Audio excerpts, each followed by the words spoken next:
இப்போ நாம செய்யக்கூடிய ஆசனா கபோடாசனா.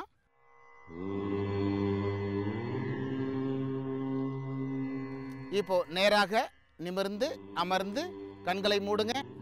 புருவ மத்திக்கு நினைவை கொண்டு வாங்க. மகரிஷிகளுடைய பேராற்றல் நாங்கள் பெற வேண்டும். ஈஸ்வரா. இப்போ கண்களை விழித்திடுங்க. இப்போ வஜ்ராசனத்திலிருந்து கலைந்து இப்போ குப்புற படுத்துக்குவோம்.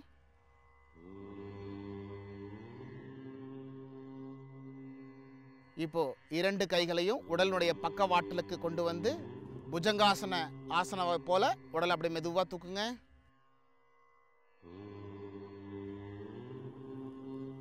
இப்போ உடலை பின்னுக்கு எவ்வளோ அதிகமாக கொண்டு வர முடியுமோ அவ்வளோ தூரம் பின்னுக்கு கொண்டு வந்து வளைச்சி நில்லுங்க.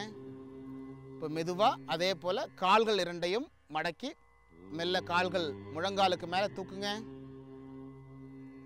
உங்களுடைய தலை கால்களில் தொடணும், கால் பாதங்களில் தொடணும். ஆக இது தேரையர் மகரிஷி இந்த ஆசனத்தை நமக்கு கொடுத்துருக்குறாங்க. கபோடாசனா, மருந்து பெட்டி ஆசனா என்றும் சொல்லுவாங்க. ஆக மருந்து எப்படி ஒரு மகத்துவம் பெறுகிறதோ இந்த ஆசனா மருந்தாக இருந்து சகல நோய்களுக்கும் ஒரு குணப்படுத்தக்கூடிய அந்த ஆற்றல் இருக்குங்கிறது தான் நமக்கு ஞானிகள் கொடுத்துருக்குறாங்க. ஆக இந்த ஆசனா செய்யும்போது உடலில் இருக்கக்கூடிய கொழுப்புகள் கரையுது, மூளையில் இருக்கக்கூடிய கழலைகள் கரைந்து கீழே இறங்கப்படுது.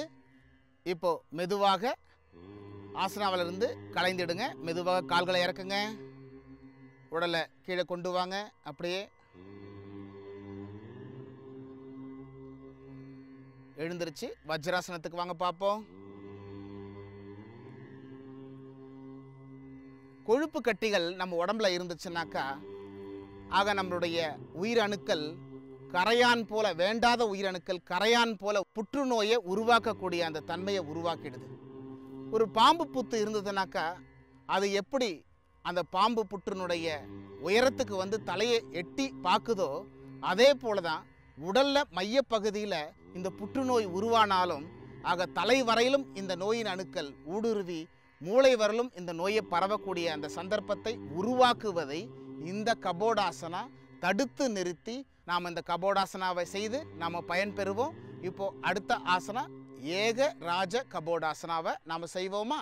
இப்போ நாம் செய்யக்கூடிய ஆசனா ஏக பாத ராஜ கபோடாசனா.